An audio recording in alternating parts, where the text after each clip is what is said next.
রাতের বেলা আমি নাহিদ ঘুমাইছি, নাহিদ বলতেছে ভাই রাতে মনে ধরে লেগে যাবে। আমি আল্লাহ ভরসা ধরে নিলে সমস্যা নেই, একসাথে চলে যাবে। তো আমরা দুজনে একসাথে ঘুমাইছি।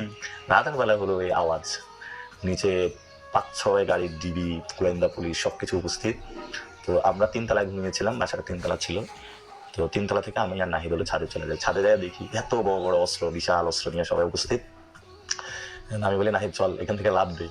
বলেছে ভাই এখান থেকে লাভ দিলে তো হাত পা সব ভেঙে যাবে। আমি বলি এই ধরে নেওয়া আছে, হাত পা ভাঙে আন্দোলনটা চালাই নেওয়া যাবে। ও বলে ভাই আচ্ছা ঠিক আছে দেখতেছি। পরে একটা পর্যায়ে নাহিদ বলে ভাই আমি, ওরা তো খোঁজ পেয়ে আসছে, আমাকে তো নিবেই, এখন আপনি থাকেন আমি সামনে যাই। ওরা তো উঠে খুঁজতেছিল নাহিদ কই নাহিদ কই নাহিদ কই।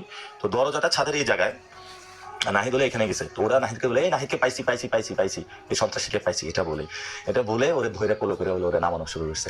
কোথায় দরজার এই পাশে দরজা নাহিদকে পাইছে, ওরা এত উল্লাস করা শুরু করছে যে ওদের নির্দিষ্ট টার্গেট পেয়ে গেছে, আমাকে আর দেখে নাই। আমি তো আল্লাহ আল্লাহ বলে চুপ করে দরজা